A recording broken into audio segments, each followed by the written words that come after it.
সরিয়ে দেখলেন যে আবু বকর ইমামে আর তার পেছনে মুসাল্লিরা সাহাবা একরামরা নামাজে দাঁড়িয়েছে। এটা হচ্ছে আমার সর্বশেষ তাকানো। তিনি পর্দা সরিয়ে দেখলেন যে আবু বকর ইমামতি করতেছেন আর তার পেছনে মানুষ দাঁড়াচ্ছেন। তিনি কথাটাই বলতেছেন, কাশাফা রাসূলুল্লাহি সাল্লাল্লাহু আলাইহি ওয়াসাল্লাম সিদরাতা ওয়ান নাসু সুফুফুন খালফা আবি বকর। মানুষ আবু বকর রাদিয়াল্লাহু তাআলার পেছনে নামাজে দাঁড়িয়েছেন। ওই মুহূর্তে রাসূল সাল্লাল্লাহু আলাইহি ওয়াসাল্লাম তাদেরকে উদ্দেশ্য করে কিছু কথা বলেছিলেন।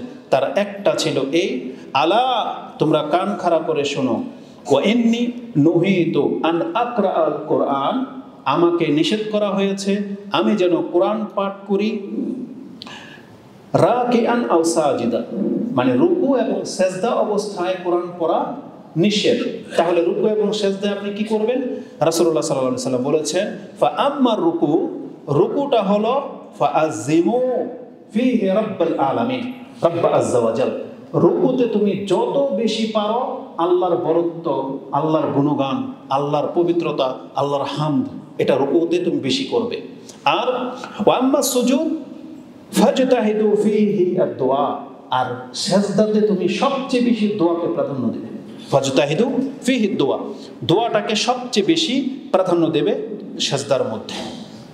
ফাকামিনুন আইয়ুস্তাজাবা লাকুম, এখানে দুইটা অর্থ হতে পারে। ফাকামিনুন আইয়ুস্তাজাবা লাকুম, যে তাহলে এই সিজদাতে তোমার দোয়া কবুল করা হবে, অথবা তুমি এমন ব্যক্তি যারা নামাজ পড়েন, যারা মুসাল্লি, আপনি জেনেন আপনার মর্যাদা কি, এমন মুসলিম আপনি যে কামিনুন আইয়ুস্তাজাবা লাকুম, তুমি এমন এক অবস্থার নাম, তোমার দোয়া আল্লাহ কবুল করবেই করবে। তার মানে এমন একজন মুসলিম যে নামাজ পড়ে আর নামাজে যখন সিজদায় চলে যায় দোয়া করে, তার মানে সে এমন উপযুক্ত ব্যক্তি যে যার দোয়া আল্লাহ কবুল করবে। এটা বর্ণনা করা হয়েছে, যেটা আপনি বুখারী এবং মুসলিমে পেয়ে যাবেন। মুসলিমে হাদিসটি সালাতের অধ্যায়ে রয়েছে 961, আবু দাউদে হাদিসটি 876 রয়েছে, আর নাসাইতে হাদিসটি 1120 নম্বরে রয়েছে। তাহলে এই হাদিস থেকে আমরা জানলাম রুকু এবং সেজদাতে কোরআন পড়া নিষেধ, কিন্তু কি করতে হবে? রুকুতে আপনি অধিক মাত্রা আল্লাহর প্রশংসাজনিত বাক্যগুলো বলবেন, আর সেজদাতেও আপনি অধিক মাত্রায় আল্লাহর প্রশংসাজনিত বাক্যগুলো বলবেন, কিন্তু ওটার মধ্যে দোয়ার অংশ থাকবে বেশি। কোথায়? সেজদাতে। তাহলে এই দুইটা অবস্থা আমরা জানলাম। এই সেজদা সম্পর্কে রাসূলুল্লাহ সাল্লাল্লাহু আলাইহি ওয়াসাল্লাম এটাও বলেছেন, এটা আপনারা জানেন যে রাসূল সাল্লাল্লাহু আলাইহি ওয়াসাল্লাম বলেছেন, আকরাবু মা ইয়াকুনুল আবদু মির রাব্বিহি ওয়া হুয়া সাজিদ, একজন বান্দা তার রবের সব থেকে নিকটে চলে যায় ওই অবস্থায় যখন সে সিজদায় থাকে। তার মানে এর চাইতে আল্লাহর নিকটে পৌঁছে যাওয়ার আর কোনো মাধ্যম নাই। এটা হচ্ছে সব থেকে মাধ্যম, যে এর চাইতে কোনো ব্যক্তি আল্লাহর নিকটে নাই। পৃথিবীতে যারা সিজদায় পড়ে আছে এখন, আমরা যারা সিজদা করব, ওই মুহূর্তটা আমরা আল্লাহর একেবারে নিকটে পৌঁছে থাকি। এটা ইনশাআল্লাহ কিয়ামতের মাঠে আপনি দেখতে পাবেন। এই হাদিসটা ইমাম মুসলিম সালাতের অধ্যায়ে কোট করেছেন, 970 পেয়ে যাবেন। তো আজকে আমরা এই রুকু এবং সিজদাতে কি দোয়া করবেন আমরা শুধু ওই বিষয়টা এখানে উল্লেখ করব। এখানে রুকু এবং সিজদার আদব পদ্ধতি সেগুলো আমরা সালাতের পর্বে আলোচনা করব ইনশাআল্লাহ। যদিও দোয়া করার আরেকটা উত্তম জায়গা হচ্ছে তাশাহুদের পর সালাম ফিরানোর আগে, মানে তাশাহুদ এবং সালাম ফিরানোর মাঝখানে যখন আপনি তাশাহুদ পড়ে নিলেন, তাশাহুদ মানে কিন্তু দুরূদ সহ সালাম সহ যখন পড়ে নিলেন, এখন আপনি এমন যোগ্যতা হাসিল করে নিলেন, সালাম ফেরানোর আগ পর্যন্ত আপনি যত পারেন আল্লাহর কাছে দোয়া করেন। এখানে রাসূলুল্লাহ সাল্লাল্লাহু আলাইহি ওয়াসাল্লাম কোনো সীমা রাখা দেয় নাই যে তুমি এতটুকু দোয়া করবে, যতটুকু পারেন। নফল নামাজ হলে তো কোনো কথাই নেই, আপনি আধা ঘন্টা যদি বৈঠকে পার করে দেন আপনার কোনো বাধা নাই সালাম ফেরানোর আগ পর্যন্ত। কারণ ইউনাজি রাব্বা, এখন আপনি মোনাজাতে আছেন, এগুলো যারা বুঝে নেবে তারা কোনোদিন নামাজের পরে সালাম ফিরানোর পর আর মোনাজাত করার তাদের প্রয়োজন নাই। কারণ মোনাজাতটা মূলত নামাজে, যখন আল্লাহর সাথে আপনার লাইন লেগে আছে, হট লাইনে আছেন আপনি, আর লাইন কেটে দেওয়ার পর আবার আপনি হাত তুলে দোয়া করবেন, ওটা আসলে প্রমাণ পাওয়া যাচ্ছে না। তালাকুলি হাত, ওটা আরেকটা টপিকস। তো আজকে আমাদের যেহেতু মূল আলোচনার বিষয় হলো রুকুতে এবং সিজদাতে আপনি কি পাঠ করবেন, এটাকে আমি আপনার কাছে 3 ভাবে ভাগ করতে পারি। কিছু বাক্য আছে যেটা রুকুতে এবং সিজদাতে উভয় জায়গায় আপনি ব্যবহার করতে পারবেন, মানে এমন কিছু বাক্য আপনাকে মুখস্থ করে নিতে হবে যেটা আপনার রুকুতেও কাজে আসবে, সেটা আপনার সিজদাতেও কাজে আসবে। আর এমন কিছু বাক্য সেটা শুধু রুকুতে ব্যবহার করবেন, আর এমন কিছু বাক্য যেগুলো আপনি সেজদাতে ব্যবহার করবেন। প্রথমে আমরা উল্লেখ করব এমন কিছু বাক্য যেটা আপনি রুকুতে এবং সেজদাতে উভয় অবস্থায় পাঠ করবেন। সেটা কি? তার প্রথম বাক্য হলো সুবহানাকা আল্লাহুম্মা রাব্বানা ওয়া বিহামদিকা আল্লাহুম্মা গফিরলি। সুবহানাকা আল্লাহুম্মা রাব্বানা ওয়া বিহামদিকা আল্লাহুম্মা গফিরলি, এটা একটা বাক্য। কেন? আয়েশা রাদিয়াল্লাহু তাআলা তিনি বলেন, কানা রাসূলুল্লাহ সাল্লাল্লাহু আলাইহি ওয়াসাল্লাম ইউকসিরু আইয়াকুলা ফি রুকুই ওয়া সুজুদিহি। তার রুকুতে এবং সেজদাতে তিনি এই বাক্যটা সব থেকে বেশি পাঠ করতেন, সুবহানাকা আল্লাহুম্মা রাব্বানা ওয়া বিহামদিকা আল্লাহুম্মা গফিরলি। আমরা এখানে অর্থ করে সময়কে খ্যাপন করব না, ওটা আপনার আমি নাম্বার বলে দেব, ওখান থেকে গেলে আপনি মুখস্থ করে নেবেন। এটা একটা বাক্য। কেন রাসূলুল্লাহ সাল্লাল্লাহু আলাইহি ওয়াসাল্লাম এই বাক্যটা রুকু এবং সেজদাতে পালন করতেন? আয়েশা রাদিয়াল্লাহু তাআলা তিনি বলেন, ইয়াতাআওয়ালুল কুরআন, কারণ এটা হচ্ছে কোরআনের উপরে আমল। রাসূলকে বলা হয়েছে যে তুমি তোমার রবের পবিত্রতার সাথে প্রশংসা করো এবং তোমার জন্য ক্ষমা চাও। এই তিনটা বাক্যকে রাসূল সাল্লাল্লাহু আলাইহি ওয়াসাল্লাম বাস্তবায়ন করার জন্য তিনি এই বাক্যে দোয়া করতেন, সুবহানাকা আল্লাহুম্মা রাব্বানা ওয়া বিহামদিকা। তাসবিহ এবং তাহমিদ হয়ে গেল, আল্লাহুম্মা গফিরলি, নিজের ক্ষমা চেয়ে নিলেন। একটা আয়াতের তিনটা বাক্য, তিনটা বাক্য এই শর্ট ফর্মে রাসূলুল্লাহ সাল্লাল্লাহু আলাইহি ওয়াসাল্লাম রুকু এবং সেজদাতে আদায় করতেন, যেটা ইমাম বুখারী 817, মুসলিমে 972, আবু দাউদে 877, ইবনে মাজাতে 889 এবং আজকার ইমাম নববীর কিতাবে 106 এবং 108 রয়েছে। হিজনুল মুসলিমে 42 নম্বর দোয়ার 2 নম্বর দোয়াটা হচ্ছে এটা একটা বাক্য। বলা হয়েছে যে কোরআনের ব্যাখ্যা, কোন আয়াতের ব্যাখ্যা এটা, এই সম্পর্কে আয়েশা রাদিয়াল্লাহু তাআলা তিনি বলেন, কালাত মা রাআইতু নাবিয়্যা সাল্লাল্লাহু আলাইহি ওয়াসাল্লাম মুনযু নাযালা আলাইহি ইযা জাআ নাসরুল্লাহি ওয়াল ফাতহ ইউসাল্লি সালাতান ইল্লা দাআ আও কালা ফিহা। রাসূলুল্লাহ সাল্লাল্লাহু আলাইহি ওয়াসাল্লামের উপরে ইযা জাআ নাসরুল্লাহি ওয়াল ফাতহ এই সূরা যেই দিন নাজিল হয়েছে তারপর থেকে তার মৃত্যু পর্যন্ত এমন কোন নামাজ নাই যেই সালাতে রাসূল এই দোয়াটা না করতেন। কি? সুবহানাকা আল্লাহুম্মা রাব্বানা ওয়া বিহামদিকা আল্লাহুম্মা গফিরলি। এমন কোন নামাজ নাই, সেটা ফরজ হোক, নফল হোক, রাতের হোক, দিনের হোক, এই বাক্যটা তিনি রুকু এবং সেজদাতে করতেনই যেদিন থেকে ইযা জাআ নাসরুল্লাহ নাজিল হয়েছে। তার মানে আমরা জানি এটা নাজিল হওয়ার প্রায় 3 মাস পরে রাসূলুল্লাহ সাল্লাল্লাহু আলাইহি ওয়াসাল্লাম ইন্তেকাল করেছেন। এই লাগাতার তিনি প্রত্যেক নামাজে রুকুতে সেজদাতে তিনি এই বাক্য পাঠ করতেন। এই বাক্যের দ্বিতীয় আরেকটা রূপ, এটা একটা বাক্য, একটাই দোয়া, কিন্তু এটার রূপ আছে ভিন্ন। আরেকটা দোয়া সুবহানাকা ওয়া বিহামদিকা, ওখানে ছিল সুবহানাকা আল্লাহুম্মা রাব্বানা ওয়া বিহামদিকা, দুইটা শব্দ বেড়েছিল, আল্লাহুম্মা রাব্বানা, এখানে দুইটাই উজ্জ্বল, আল্লাহুম্মাও নাই, রাব্বানাও নাই। কি আছে? সুবহানাকা ওয়া বিহামদিকা, সুবহানাকা ওয়া বিহামদিকা আস্তাগফিরুকা ওয়া আতুবু ইলাইক। ওটা ছিল আল্লাহুম্মা গফিরলি, যে আল্লাহ আমাকে মাফ করো, আর এটা হচ্ছে আস্তাগফিরুকা, আমি তোমার কাছে ক্ষমা চাচ্ছি, ওয়া আতুবু ইলাইক, তোমার কাছে তওবা করতেছি। ওই একই অর্থে, কিন্তু শব্দের পার্থক্য রয়েছে। যে সুবহানাকা ওয়া বিহামদিকা আস্তাগফিরুকা ওয়া আতুবু ইলাইক, এটাও তিনটা বাক্য, আল্লাহর প্রশংসা, পবিত্রতা, আর হচ্ছে ইস্তেগফার, ক্ষমা চাওয়া। কারণ ইযা জাআ নাসরুল্লাহর মধ্যে কি আছে? রাআইতান নাসা ইয়াদখুলুনা ফি দীনিল্লাহি আফওয়াজা ফাসাব্বিহ বিহামদি রাব্বিকা ওয়াস্তাগফির ইন্নাহু কানা তাওয়াবা। এই যে ফাসাব্বিহ বিহামদি, পবিত্রতা এবং হামদ করো, ওয়াস্তাগফির, তুমি ইস্তেগফার করো। অর্থাৎ ইস্তেগফারের ক্ষেত্রেই এটা আস্তাগফিরুল্লাহ ওয়া আতুবু ইলাইহি, আর এটা আল্লাহুম্মা গফিরলি, দুইটাই একই অর্থে। এই বাক্যটা আছে আবু দাউদে, হাদিস নাম্বার হচ্ছে 878, মুসলিমে 973, হিজনুল মুসলিমেও আছে, আল কিতাবুল আজকারেও রয়েছে। আয়েশা রাদিয়াল্লাহু তাআলা তিনি বলেন, ইকসিরু আইয়াকুলা কাবলা আইয়ামুত, রাসূল সাল্লাল্লাহু আলাইহি মৃত্যুর পূর্বে তিনি এই দোয়াটা সব থেকে বেশি করতেন। ওই এটাই সুবহানাকা ওয়া বিহামদিকা আস্তাগফিরুল্লাহ ওয়া আতুবু ইলাইহি, আস্তাগফিরুকা ওয়া আতুবু ইলাইহি, এটা বেশি পরিমাণে করতেন। এটা জিজ্ঞাসা করা হয়েছে যে ইয়া রাসূলুল্লাহ মা হাযিহিল কালিমাতুল্লাতী আরাকা আহদাসতাহা তাকুলুহা, এই যে নতুন করে কিছু বাক্য আপনাকে পড়তে শুনি, এটা কেন? এটা অধিক মাত্রায় কেন বাড়াচ্ছেন আপনি? কেন এটা নতুন করে বাক্য? কারণ এতদিন তারা এটা শুনতেন না। হয়তো সুবহান রাব্বিয়াল আলা, সুবহান রাব্বিয়াল আযীম যেটা আমরা জানি, বা সুবহুন কুদ্দুসুন, সেগুলো সবই আসবে। কিন্তু এই দোয়াটা আপনার কাছ থেকে নতুন করে অধিক মাত্রায় শুনতে পাচ্ছি। তখন রাসূলুল্লাহ সাল্লাল্লাহু আলাইহি সাল্লাম বলেছেন যে আল্লাহ যেদিন থেকে নাজিল করেছেন যে ওয়াইদা রাআইতান নাসা ইয়াদখুলুনা ফি দীনিল্লাহি আফওয়াজা, মানে এটা আলামত, যখন দেখবেন মানুষ দলে দলে ইসলাম গ্রহণ করতেছে, তার মানে আমি এখন বিজয় লাভ করেছি, আর আমি সেটা বাস্তব দেখতে পাচ্ছি, আল্লাহ যেটা আমাকে বলেছেন। তার মানে রাসূল সাল্লাল্লাহু আলাইহি বুঝাতে চেয়েছেন আমার সময় দ্রুত ঘনিয়ে আসছে।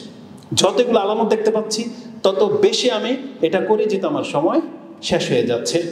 তো এটা যদিও এখানে উল্লেখ করেননি, মানে উদ্দেশ্যটা এটাই যে এই আলামতগুলো দেখার কারণে আমি এই দোয়া বেশি বেশি পাঠ করি।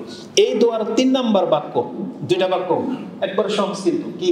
সুবহানাকাল্লাহুম্মা রাব্বানা ওয়া বিহামদিকা আল্লাহুম্মা গফিরলি, ওটার সাথে। আর যদি বলেন সুবহানাকা ওয়া বিহামদিকা আস্তাগফিরুকা ওয়া আতুবু ইলাইক, তাই না? তৃতীয় বাক্য এটা বলবেন আপনি এইভাবে, সুবহানাকা ওয়া বিহামদিকা লা ইলাহা ইল্লা আনতা। এই যে লা ইলাহা ইল্লা আনতা, এটাও কিন্তু তওবার একটা শব্দ, যদির মধ্যে তওবা উল্লেখ নাই, কিন্তু কি আছে হাদিসে, যার শেষ বাক্য হবে লা ইলাহা ইল্লাল্লাহ দাখালাল জান্নাহ। তার মানে এটা তওবার অর্থে আছে, তা আল্লাহর কালিমার সাক্ষী দেয়া। তো রাসূল বলতেন সুবহানাকা ওয়া বিহামদিকা লা ইলাহা ইল্লা আনতা। এই 3টা বাক্য আমরা পাচ্ছি যেটা রাসূলুল্লাহ সাল্লাল্লাহু আলাইহি সাল্লাম রুকুতে এবং সিজদাতে উভয় জায়গায় তিনি বলতেন। এটা আপনি পাবেন কোথায়? এটা মুসলিমে 976 রয়েছে, নাসাইতে হাদিসটি 1134 রয়েছে। আয়েশা রাদিয়াল্লাহু তাআলা আনহা তিনি বলেন, একদিন আমি রাসূল সাল্লাল্লাহু আলাইহি ওয়াসাল্লামকে হারিয়ে ফেললাম, তাকে আমি অন্ধকার যেহেতু খুঁজছিলাম, তখন পেলাম না। কিন্তু মসজিদের ঘরের খুঁজে যখন আমি বের হব, তখন আমার কান এই শব্দগুলো শুনেছে যে হয় রাসূল সাল্লাল্লাহু আলাইহি ওয়াসাল্লাম রুকুতে অথবা সিজদাতে ছিলেন, আর তখন তার উচ্চারণ হচ্ছিল সুবহানাকা ওয়া বিহামদিকা লা ইলাহা ইল্লা আনতা। এখানে শিক্ষণীয় অনেক কিছু আছে। এই হাদিসটা মুসলিমে আছে যেমনটা বললাম 976, নাসাইতে আছে 1134। ওই সমস্ত বাড়াবাড়ি বক্তাদের জন্য বলি, শিক্ষণীয় অনেক কিছু আছে। এদের লজ্জা নয় যারা মিথ্যা বলে। তারা বলে রাসূল সাল্লাল্লাহু আলাইহি ওয়াসাল্লাম এতটা সুন্দর ছিলেন যে তার রূপের আলোতে সুই পড়লে সুই দেখা যেত। আর এখানে আয়েশা রাদিয়াল্লাহু তাআলা রাসূলকে দেখতে পাচ্ছেন না, বোঝেন ভাষা। তা রাসূলকে দেখতে পাচ্ছেন না, মানুষকে বাড়াতে গেলে এত বাড়াইতে হয় না, যে সুই পর্যন্ত পাওয়া যেত, এটা মিথ্যা বাড়াবাড়ি।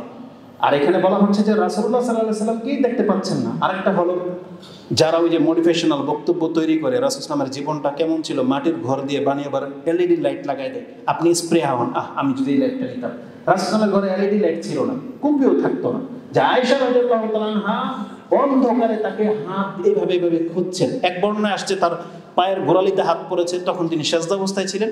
আর এই বর্ণনাটা হচ্ছিল হয়তো আরেকদিন তিনি খুঁজছেন, পেলেন না, তিনি যখন ফিরে আসছিলেন তখন তার কান শুনেছে যে রাসূল বলতেছেন সুবহানাকা ওয়া বিহামদিকা লা ইলাহা ইল্লা আনতা। কারণ আয়েশা রাদিয়াল্লাহু তাআলা আনহা তিনি নিজে বলেছেন ফাজানানতু আন্নাহু যাহাবা ইলা বাদি নিসাই ফাতাহাসসাসতুহু সুম্মা রাজআতু, আমি যখন ফিরে আসছিলাম ফাইদা হুয়া রাকিআন আও সাজিদা, তার মানে তিনি বুঝতে পারেন না তিনি রুকুতে ছিলেন না সিজদায় ছিলেন, কিন্তু রাসূল এই দোয়া পড়তেছিলেন ওয়াহিয়াকুল সুবহানাকা ওয়া বিহামদিকা লা ইলাহা ইল্লা আনতা।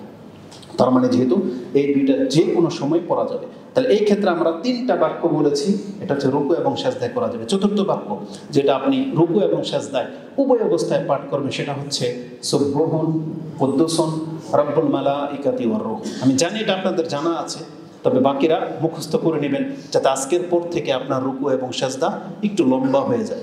আর আপনি যখন একা নামাজ পড়বেন প্র্যাকটিস করবেন, যত পারেন তত, যত লম্বা করা যায়। তো রাসূলুল্লাহ সাল্লাল্লাহু আলাইহি সাল্লাম সুবহুন কুদ্দুসুন রাব্বুল মালাইকাতি ওয়ার রূহ, এটা তিনি রুকু এবং সিজদায় উভয় অবস্থায় পড়তেন। এই মর্মে আয়েশা রাদিয়াল্লাহু তাআলা আনহা তিনি বলেন আন্না রাসূলুল্লাহ সাল্লাল্লাহু আলাইহি ওয়াসাল্লাম কানা ইয়াকুলু ফি রুকুইহি ওয়া সুজুদিহি, রাসূলুল্লাহ সাল্লাল্লাহু আলাইহি ওয়াসাল্লাম তিনি রুকুতে এবং সিজদাতে উভয় অবস্থায় তিনি এটা পড়তেন। ইমাম মুসলিম এটা কোট করেছেন 978। তার মানে ইমাম মুসলিমের 4 নম্বর অধ্যায়ের 42 নম্বর পর্বটা যদি আপনি নেন, তাতে আপনি রুকু সিজদার প্রায় 7-8টা দোয়া পেয়ে যাবেন। তো 978 রয়েছে। আবু দাউদে হাদিসটি 872 রয়েছে। কিতাবুল আজকার ইমাম নববী রাহিমাহুল্লাহর 119 এবং হিসনুল মুসলিমে 43 নম্বর অধ্যায়ের 3 নম্বর হাদিসটা আপনি এটা পেয়ে যাবেন দোয়াটা। তাহলে এটা 4টা বললাম। পঞ্চম দোয়া যেটা আপনি রুকু এবং সেজদাতে পাঠ করবেন সেটা হচ্ছে সুবহানা জিল জাবারুত ওয়াল মালাকুতি ওয়াল কিবরিয়াই ওয়াল আযামা। সুবহানা জিল জাবারুতি ওয়াল মালাকুতি ওয়াল কিবরিয়াই ওয়াল আযামা।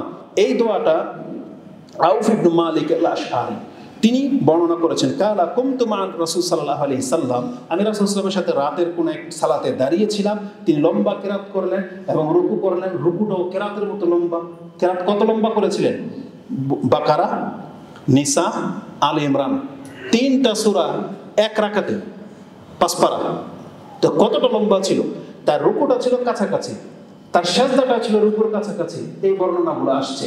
তাহলে এই যে দীর্ঘক্ষণ রুকু যে করতেন, তার মধ্যে তিনি এটাও শুনতে পেয়েছিলেন, ইয়াকুলু ফি রুকুই সুবহানা জিল জাবারুতি ওয়াল মালাকুতি ওয়াল কিবরিয়াই ওয়াল আযামা সুম্মা সাজাদা। তখন তিনি যখন সেজদাতে গেলেন, কিয়ামিহি, ওই কিয়ামে যতটুকু দাঁড়িয়েছিলেন তার রুকু সেজদাটা ততক্ষণ ছিল। সুম্মা কালা ফি সুজুদিহি মিসলা যালিকা, তিনি সেজদাতেও এই রুকুর মতো এটা পড়তেন, সুবহানা জিল জাবারুতি ওয়াল মালাকুতি ওয়াল কিবরিয়াই ওয়াল আযামা। তার মানে আমরা 5টা বাক্য বললাম, এই 5টা বাক্য এখন রুকুর সাথেও আসবে, সেজদার সাথেও আসবে। এবার আসুন এক্সট্রা এখন রুকুতে কি বলবেন। এখানে 5টা মুখস্থ করে নিলেন, এখন 6 নম্বর দোয়া যেটা আপনি রুকুতে বলবেন, কারণ এই 5টা থাকবেই। আর রুকুর সাথে এখন আপনি যেটা বলবেন সেটা হচ্ছে সুবহানা রাব্বিয়াল আযীম। এটা সবাই বলে থাকে। আমি যেহেতু এটা রেকর্ড হবে ছাড়বো এবং আমাদের বড়রা তাদের কাজেও যাবে। আমি এই যাবৎ স্টাডি করে যেটা দেখলাম, দেখবেন যে লেখা আছে নামাজের বইগুলোতে, আমাদের সালাফি যে কোনো আলেমদের বইতে লেখা আছে, দেখবেন সালাতের রুকুন কয়টা বলেন তো কেউ? নামাজের বই পড়েন না? রুকুন, রুকুন, সালাতের রুকুন কয়টা? দেখবেন যে নাসরুদ্দিন আলবানীর বইতে পড়েছেন, ওটা দেখবেন 14টা লেখা আছে সালাতের রুকুন, 14টা। তাহলে এটা নিয়ে একটা ক্লাস করতে হবে, ভুলে গেছেন হয়তো। সম্ভবত আসুদুল গালিব সারাটার মধ্যে 11টা বা 9টা লেখা আছে। পার্থক্যটা কি? তা আমরা ওইদিকে যাব না। এখন আমরা যেটা বলতে চাচ্ছি, সেই রুকুনগুলোর মধ্যে বলা হয়েছে যে সেজদাতে এবং রুকুতে একবার অন্তত বলতে হবে সুবহান রাব্বিয়াল আযীম আর সুবহান রাব্বিয়াল আলা। এটা হচ্ছে রুকুন। কিন্তু আমি এটার খেলাফ, মানে আমার কাছে এরকম আমি পাচ্ছি না প্রমাণ। আমি ঘেটেছি যে কিসের ভিত্তিতে তারা এইটাকে রুকুন বলতেছে, কিন্তু আসলে মনে হচ্ছে যে একটু দৃষ্টিভঙ্গি চেঞ্জ করতে হবে। এই দোয়াটা পড়া রুকুন না, বরং লেখাটা হইতো যে রুকুতে এবং সেজদাতে অন্তত একটা দোয়া, মানে আল্লাহর প্রশংসিত যেটা রাসূল সাল্লাল্লাহু আলাইহি ওয়াসাল্লাম থেকে প্রমাণিত একটা দোয়া পড়তেই হবে। সেটা সুবহান রাব্বিয়াল আযীম হোক বা সুবহানাকাল্লাহুম্মা রাব্বানা ওয়া বিহামদিকা হোক, অথবা সুবহান কুদ্দুসুর রাব্বুনা ওয়া রাব্বুল মালাইকাতি হোক, অথবা সুবহানা জিল জাবারুতি ওয়াল মালাকুতি ওয়াল কিবরিয়াই ওয়াল আযামা। এই বাক্য একটা পড়তেই হবে, এটা হচ্ছে রুকুন। কারণ রাসূলুল্লাহ সাল্লাল্লাহু আলাইহি ওয়াসাল্লাম থেকে এই একাধিক বর্ণনা আসছে। এমন হয় নাই যে কোনোটার মধ্যে যে সুবহান রাব্বিয়াল আলা বলার পরে রাসূল সাল্লাল্লাহু আলাইহি ওয়াসাল্লাম ওগুলো বলেছেন। এগুলো হচ্ছে আমাদের আলেমদের ব্যাখ্যা, তারা বলেছেন একবার বলে তারপর আপনি অন্যটা বলেন, কিন্তু হাদিসের কোনো বর্ণনার মধ্যে এটা নাই। তার মানে আপনাকে আমি বিষয়টাকে একবারে ক্লিয়ার করে দিতে চাচ্ছি যে সুবহান রাব্বিয়াল আযীম এটাই বলতে হবে, এটা জরুরি না। এর স্থলে আপনি সুবহানাকাল্লাহুম্মা রাব্বানা বিহামদিকা আল্লাহুম্মা গফিরলি বলতে পারেন। কারণ রাসূলুল্লাহ সাল্লাল্লাহু আলাইহি ওয়াসাল্লাম তার শেষ জীবনে সূরা নাসর যখন নাজিল হয়, তারপর থেকে তিনি এটাকেই সবচেয়ে বেশি প্রাধান্য দিয়েছেন রুকুতে এবং সিজদাতে। আমি বুঝাতে পারলাম কিনা জানি না। মানে আমি রুকুটাকে অস্বীকার করতেছি না, সেজদা করা রুকুন এবং সেজদাতে অন্তত একটা দোয়া যেটা রাসূল থেকে প্রমাণিত এটা বলাটা আপনার জন্য রুকুন। এখন সুন্নাহ হচ্ছে সুবহান রাব্বিল আযীম বলেন, সুন্নাহ হচ্ছে সুবহান কুদ্দুসুন রাব্বুল মালাইকাতি বলতে পারেন, অথবা সুবহানাকাল্লাহুম্মা রাব্বানা বিহামদিকা আল্লাহুম্মা গফিরলি। একটা দোয়া পড়লে আপনার রুকু এবং সেজদার হক আদায় হয়ে যাবে, এমনটাই আমি পাচ্ছি। আমি খুঁজেছি তারা এইটাকে কেন বলেছে যে এইটাই পড়তে হবে। হয়তো বা রাসূল সাল্লাল্লাহু আলাইহি ওয়াসাল্লামের কোনো আদেশ আছে যে তোমরা রুকুতে এটা পড়ো। তো একটা হাদিসে আছে যে রাসূল বলেছেন যে সাব্বিসমা রাব্বিকাল আলা যখন নাজিল হয়, রাসূল বলেছেন ইজআলুহা ফি সুজুদিকুম, এটা তোমরা তোমাদের সিজদায় পড়ো। আর যখন নাজিল হয়েছে ফাসাব্বিহ বিসমি রাব্বিকাল আযীম, আর তোমরা এটাকে রুকুতে পড়ো। কিন্তু হাদিসের বর্ণনাতে একটু দুর্বলতা আছে। সেজন্য দুর্বলের উপরে ভিত্তি করে আপনি এটাকে রুকুন বানায় ফেলতে পারেন না। তো মূলত হচ্ছে রুকুন হলো যে কোনো একটা বাক্য আপনাকে বলতে হবে হাদিস থেকে, যেটা রাসূলুল্লাহ সাল্লাল্লাহু আলাইহি ওয়াসাল্লাম থেকে প্রমাণিত আছে। তো ইমাম মুসলিম তিনি তার রুকুর প্রথম দোয়া হিসেবে এটা এনেছেন কি, যে রুকুতে বলবেন সুবহান রাব্বিয়াল আযীম, এটা বলবেন। এবং সেজদাতে তিনি বলতেন সুবহান রাব্বিয়াল আলা। আমরা এই সুবহান রাব্বিয়াল আযীম আর সুবহান রাব্বিয়াল আলা সম্পর্কে যে হাদিসগুলো আছে এই পয়েন্টটি আপনাকে শুনিয়ে দিই। এই হাদিসটি ইমাম মুসলিম কোট করেছেন 1699, যে আপনি রুকুতে এটা বলবেন। এই বর্ণনা থেকে বোঝা যায় এর কোনো সীমারেখা নাই। বর্ণনাটা কি সেটা আমি আপনাকে বলি। হুযায়ফা রাদিয়াল্লাহু তাআলা আনহু তিনি বলেন, আমি রাসূলুল্লাহ সাল্লাল্লাহু আলাইহি ওয়াসাল্লামের সাথে রাতে নামাজে দাঁড়িয়েছি, মা নবী সাল্লাল্লাহু আলাইহি ওয়াসাল্লাম যাত লাইলাতিন ফাফতাহা আল বাকারা, তিনি নামাজ শুরু করলেন বাকারা দিয়ে। সুম্মা ইফতাতাহ নিসা ফাকারাহা সুম্মা ইফতাতাহ আলে ইমরান। ওই যে হাদিসগুলো আব্দুল ইবনে আব্বাসও বলেছেন, হুযায়ফা রাদিয়াল্লাহু তাআলার সাথে এমনই ঘটনা ঘটেছে এবং আরেকটা সাহাবীর সাথে এমনই ঘটনা ঘটেছে। তো রাসূলুল্লাহ সাল্লাল্লাহু আলাইহি ওয়াসাল্লাম নিয়মিতই মনে হয় প্রায় এগুলো করতেন, মানে লম্বা করে নামাজ পড়তেন। তো হুযায়ফা রাদিয়াল্লাহু তাআলা তিনি বলেন, এতটা লম্বা সময় রাসূলুল্লাহ সাল্লাল্লাহু আলাইহি ওয়াসাল্লাম কিয়ামে ছিলেন, তার কাছাকাছি সুম্মা রাকা, তারপর তিনি রুকু করলেন। ফাজালা ইয়াকুলু সুবহান রাব্বিয়াল আযীম ফাকানা রুকুহু নাহওয়া মিন কিয়ামিহি। যতক্ষণ তিনি দাঁড়িয়েছিলেন তার রুকুটা ঠিক কাছাকাছি অতটাই লম্বা ছিল, আর পুরো রুকুটা জুড়েই তিনি বলতেছিলেন সুবহান রাব্বিয়াল আযীম, সুবহান রাব্বিয়াল আযীম, সুবহান রাব্বিয়াল আযীম। তার মানে হাদিস স্পষ্ট প্রমাণ করে যে এটাকে 3 বার বলতে হবে, 7 বার 9 বার, এটার কোনো স্পষ্ট দলিল নাই। আপনার এটা কোনো সীমাই নেই। আপনি রুকুতে যতক্ষণ খুশি রুকুতে আপনি সুবহান রাব্বিয়াল আযীম, সুবহান রাব্বিয়াল আযীম বলতেই থাকেন, আপনি ক্লান্ত হবেন না। মানে কেন?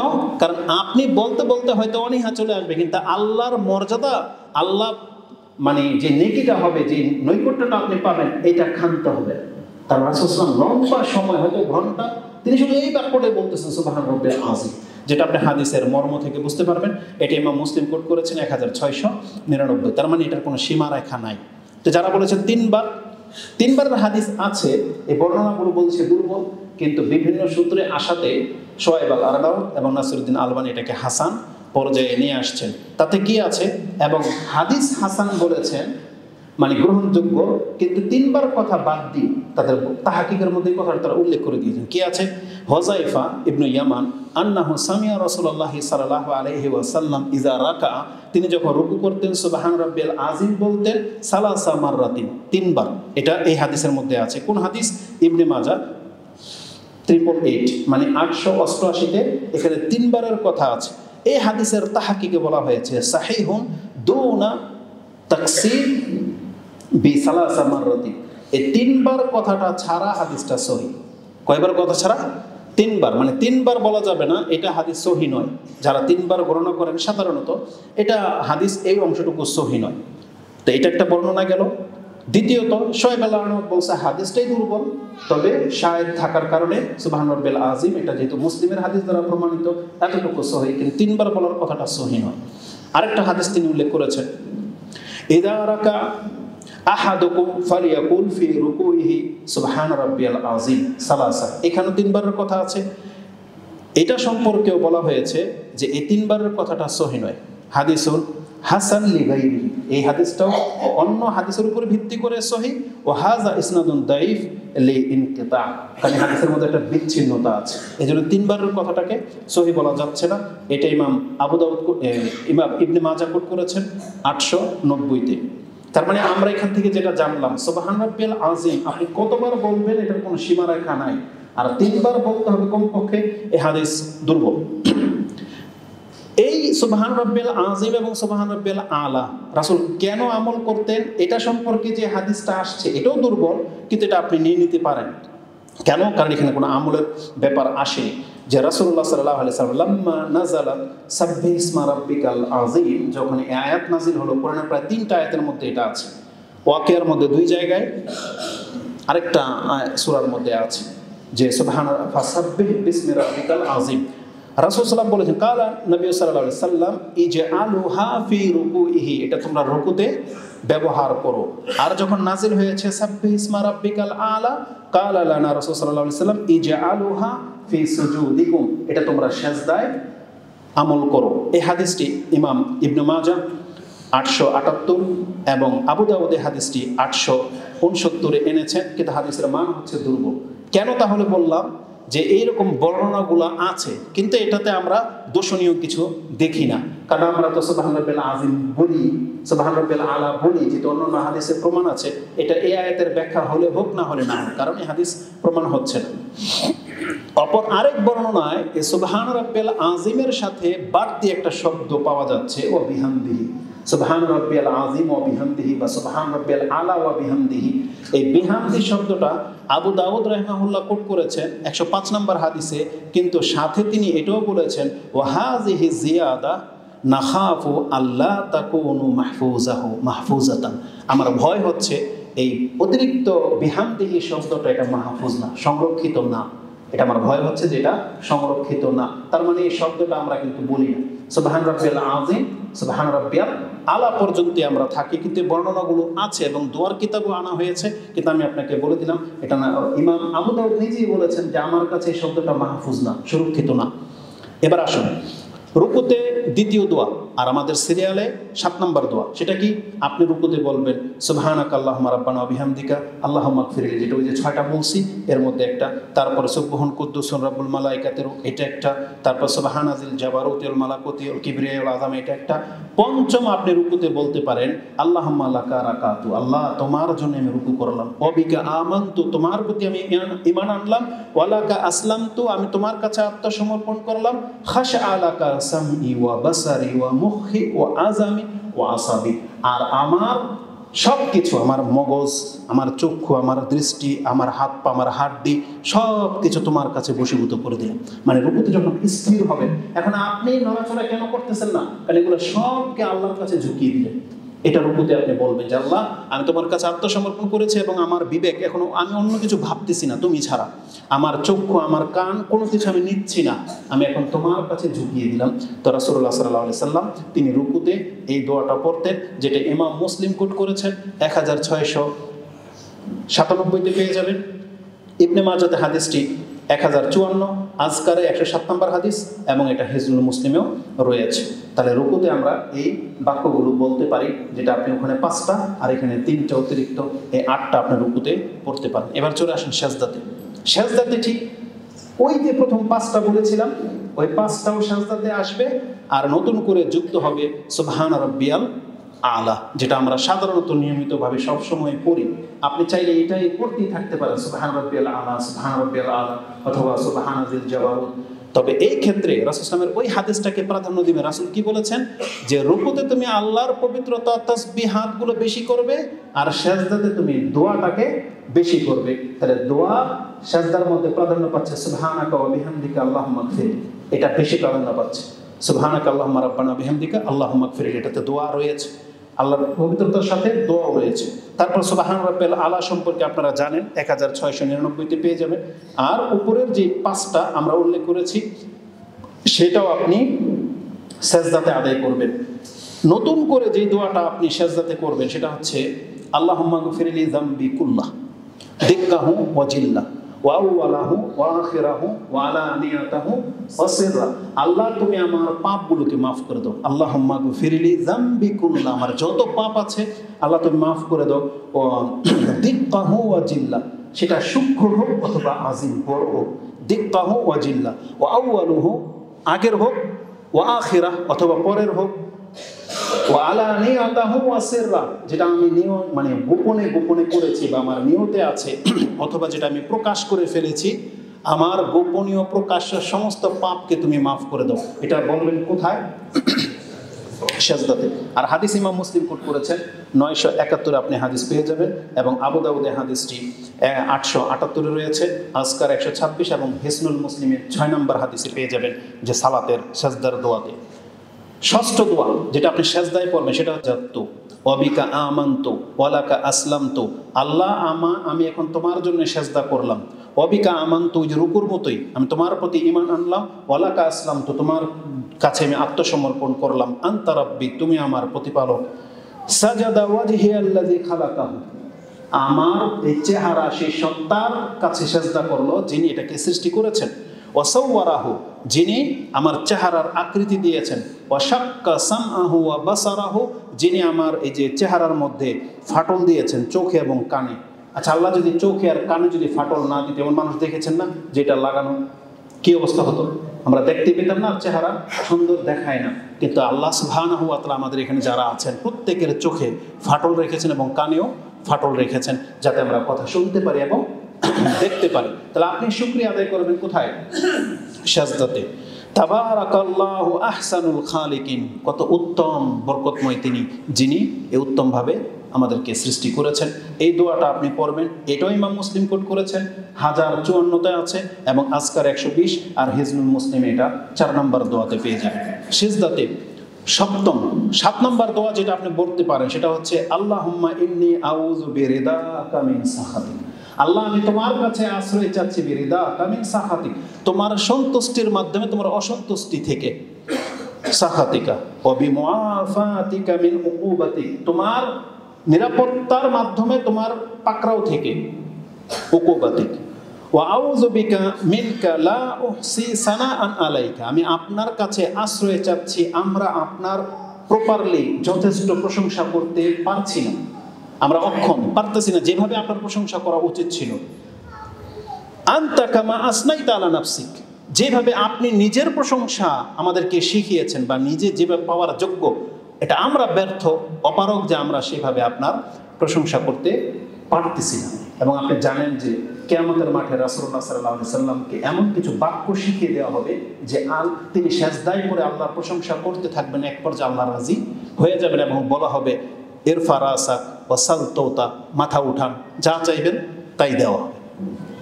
তো সেজদা অনেক বড় একটা জিনিস। তো এটা আপনি পেয়ে যাবেন। এই হাদিসটি ইমাম মুসলিম কোট করেছেন 977-এ, আবু দাউদে আছে 879-তে, তিরমিজিতে আছে 3493-তে, নাসাইতে আছে 1130-এ এবং হিজনুল মুসলিমও 7 নম্বর দোয়া হিসেবে আপনি পেয়ে যাবেন।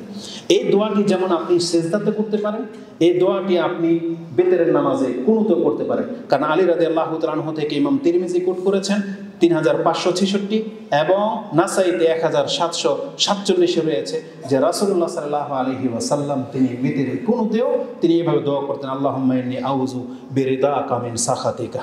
এটা এই দোয়াটা তিনি আপনি কুনুতেও আমল করতে পারেন। আমরা নাম্বার বলে দিচ্ছি, রেকর্ড থেকে দেখে আপনি হাদিসগুলো বের করে মুখস্থ করে নেবেন। সেজদাতে 8 নম্বর দোয়া যেটা আমরা পড়তে পারি সেটা হচ্ছে একটা গাছ। সেজদা করে এই দোয়াটা করেছিল একজন সাহাবী, স্বপ্নে দেখেছেন এবং ওই দোয়াটাই তিনি রাসূল সাল্লাল্লাহু আলাইহি ওয়াসাল্লামের কাছে এসে ব্যক্ত করলেন এবং পরবর্তীতে রাসূলুল্লাহ সাল্লাল্লাহু আলাইহি ওয়াসাল্লাম নিজেই এই দোয়া সেজদাতে পড়েছিলেন বলে একটা মর্মে বর্ণিত হয়েছে। আব্দুল ইবনে আব্বাস রাদিয়াল্লাহু তাআলা আনহু তিনি বর্ণনা করেছেন যে দোয়াটা হলো আল্লাহুম্মা উকতুব লি বিহা ইনদাকা আজরান, আল্লাহ, এই যে আমি সেজদাটা করলাম এটা তোমার কাছে নেকি হিসেবে লিখে রাখো। তারপরে ওয়াদা আন্নি বিহা উইজরান, আর এই সেজদার মাধ্যমে আমার একটা পাপকে তুমি দূর করে দাও। ওয়াজআলহা লি ইনদাকা যুখরান, আর এটা তোমার কাছে নেকির পাহাড় হিসেবে রিজার্ভ করে রেখে দাও। ওয়া তাকাব্বালাহা মিন্নি কামা তাকাব্বালতাহা মিন আবদিকা দাউদ, এবং দাউদ আলাইহিস সালাম থেকে তুমি যেভাবে সেজদা কবুল করেছিলা, আল্লাহ আমার কাছ থেকে তুমি সেইটা এই সেজদাটা কবুল করো। এটা একটা বাক্য যেটা আপনি সেজদাতে পড়তে পারেন। যদিও হাদিসে আছে যে একজন ব্যক্তি জারাজুলান ইলান নবী সাল্লাল্লাহু আলাইহি ওয়াসাল্লাম, একজন ব্যক্তি রাসূল সাল্লাল্লাহু আলাইহি ওয়াসাল্লামের কাছে এসে বলতেছেন যে ইয়া রাসূলুল্লাহ, আমি যেন স্বপ্নে দেখলাম যে আমি কোরআন পড়তেছি নামাজে, একটা গাছের পেছনে নামাজে দাঁড়িয়েছি, সূত্র করে গাছকে আমি যেমনি কোরআনের আয়াত তেলাওয়াত করেছি, সেজদার আয়াত, আমি সেজদাতে গিয়েছি, লক্ষ্য করলাম যে গাছও আমার আগে সেজদায় ঝুঁকে গেছে, মানে গাছটিও সেজদা করেছে এবং গাছ এই দোয়াটা বলতেছে যে আল্লাহুম্মা তুবলি ইনদাকা বিহা আজরান, আল্লাহ তোমার কাছে এটা আজর হিসেবে লিখে রাখো এবং আমার এর মাধ্যমে পাপ মাফ করে দাও এবং এটা তোমার কাছে নেকি হিসেবে সংরক্ষিত রাখো, এবং যেভাবে তুমি তোমার বান্দা দাউদ আলাইহিস সালামের সেজদা কবুল করেছিলা, আজকে আমার সেজদাটাও কবুল করো। এটা গাছ বলতেছে। তখন তিনি এই দোয়াটা এসে রাসূলুল্লাহ সাল্লাল্লাহু আলাইহি ওয়াসাল্লামকে জানালেন। আব্দুল ইবনে আব্বাস বলতেছেন ফাকারাআন নবী সাল্লাল্লাহু আলাইহি ওয়াসাল্লাম সাজদাতা, তিনি যখন কোরআনের আয়াত পাঠ করতে করতে সেজদার আয়াত পাঠ করলেন, সুম্মা সাজাদা, সেজদা করলেন, ফাসামিয়াতুহু ওয়া হুয়া ইয়াকুল মিসলা মা আখবারাহুর রাজুল আন কাউলি শাজারা, ওই গাছ যে বলেছিল এই দোয়াটা যে রাসূলকে জানানো হয়েছিল, আমি দেখতে পেলাম যে রাসূল এই দোয়াটাই সেই সেজদাতে করতেছে। তার মানে সেটা শুধু সালাতের সেজদা না, কোরআন তেলাওয়াতের সেজদাতেও আপনি এই দোয়াটা নিতে পারেন। এই হাদিসটা অনেকগুলো কিতাবের মধ্যে আছে। তিরমিজিতে হাদিসটি 579 এবং 3424, ইবনে মাজাতে আছে 1053, ইবনে হিব্বানে আছে 2768, ইবনে খোজাইমাতে আছে 562, সিলসিলা হাদিস আর সাহিহার মধ্যে 2710, আজকার 126 এবং হিজনুল মুসলিমে 51 নম্বর পর্বের 2 নম্বর হাদিস এটা উল্লেখ করা হয়েছে। সেজদাতে 9 নম্বর দোয়া যেটা আপনি বলতে পারেন, আল্লাহুম্মা জাআল ফি কলবি নূরা। আপনি এটা বলতে পারেন যে আল্লাহ, এটা একবারে সহজ, খুব দ্রুত আপনার মুখস্থ হয়ে যাবে। প্রথম বাক্যটা শুধু এরকম, আল্লাহুম্মা জাআলনি ফি কলবি নূরা ওয়া ফি বাসারি নূরা ওয়া ফি সামই নূরা ওয়া ফি জাসাদি নূরা। যত আপনি বাড়াইতে পারেন, মানে আপনি আমাকে নূর দেন, এটা বলার পর আপনি যা বাড়াইতে পারেন, আরবি যতটুকু মুখস্থ থাকে, চোখ, কান, চামড়া, রগ, ঘাম, মাথা, মস্তক যা আছে আপনি সব এটার মধ্যে নিয়ে আসতে পারেন। আপনি আল্লাহর কাছে যা চাইবেন যে আল্লাহ তুমি আমার দেহে, আমার রগে, আমার হাড্ডিতে এগুলোর মধ্যে নূর দান করো। এটা হচ্ছে আপনি সেজদাতে বলতে পারেন। এটা আপনি মসজিদে যখন আসেন তখন বলতে পারেন। বিশেষ করে হাদিসে আছে যে ফজর নামাজের সুন্নাত পড়ে রাসূল সাল্লাল্লাহু আলাইহি ওয়াসাল্লাম যখন মসজিদে আসতেন তখনও তিনি এই দোয়া পড়তে পড়তেই আসতেন এবং তিনি সেজদাতে এই দোয়া পড়তেন, যেটা নাসাইতে 1124 নম্বর হাদিস আপনি পেয়ে যাবেন। সেজদাতে 10 নম্বর দোয়া যেটা আপনি বলতে পারেন সেটা হচ্ছে আয়েশা রাদিয়াল্লাহু তাআলা আনহা তিনি বলেন, ফি সুজুদিল কোরআনি বিল্লাইলি, রাসূল সাল্লাম যখন রাতে কোরআন তেলাওয়াত করতেন তখন সেজদাতে তিনি বলতেন, সাজাদা ওয়াজহিয়া লিল্লাযী খালাকাহু ওয়া শাক্কা সামআহু ওয়া বাসারাহু বিহাউলিহি ওয়া কুওয়াতিহি, যে আল্লাহর ক্ষমতা এবং শক্তিতে তিনি আমাদেরকে এটা করেছেন, এটা আল্লাহর পুরো প্রয়োগটা করেছেন আমাদের চেহারার উপরে, যে তিনি তার কর্মে তিনি আমাদের চোখকে, কানকে ফাটা রেখেছেন। এটা আল্লাহ সুবহানাহু ওয়া তাআলা করেছেন, যেটা আপনি তিরমিজিতে 580 এবং 3425, নাসাইতে 1129, আবু দাউদে 1414 এবং আজকারের মধ্যে 127, হিজনুল মুসলিমে আপনি 51 প্রথম দোয়া হিসেবে পেয়ে যাবেন। এবং 11 নম্বর দোয়া হিসেবে সেজদাতে আমি যেটা আপনার কাছে উল্লেখ করতে পারি, আবু মুসা আল আশআরি আন নবী সাল্লাল্লাহু আলাইহি ওয়াসাল্লাম আন্নাহু কানা ইয়াকুল আল্লাহুম্মা গফিরলি খাতিআতি ওয়া জাহলি ওয়া ইসরাফি ফি আমরি ওয়া মা আনতা আলামু বিহি মিন্নি আল্লাহুম্মা গফিরলি হাজলি ওয়া জিদ্দি ওয়া খাতায়া ওয়া আমদি ওয়া কুল্লা যালিকা ইনদি। এটা ইমাম বুখারী এবং মুসলিম কোট করেছেন যে আপনি সেজদাতে বলবেন আল্লাহুম্মা গফিরলি খাতিআতি ওয়া জাহলি, আল্লাহ তুমি আমার ভুল এবং আমার অজ্ঞতাগুলোকে তুমি মাফ করে দাও, এবং ওয়া ইসরাফি ফি আমরি, আমার কর্মের মধ্যে আমি যত ইসরাফ বাড়াবাড়ি করেছি আল্লাহ সেগুলো মাফ করে দাও।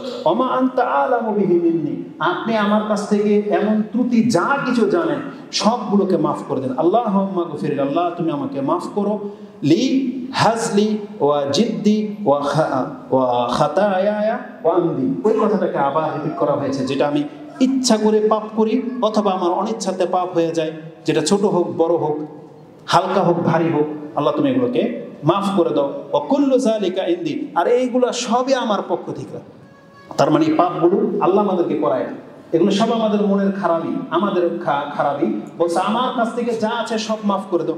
ইমাম মুসলিম একটু বাড়তি বলেছেন, আল্লাহুম্মা গফিরলি মা কাদ্দামতু ওয়া মা আখারতু ওয়া মা আলানতু ওয়া মা আসরারতু ওয়া মা আসরাফতু ওয়া মা আনতা আলামু বিহি মিন্নি, আল্লাহ আমার পাপকে মাফ করো, যা আমি করেছি আগে এবং পরে যা হবে, যা আমি গোপন করেছি, যা প্রকাশ পেয়ে গেছে, যা হালকা যা ভারী, আল্লাহ তুমি সব মাফ করে দাও।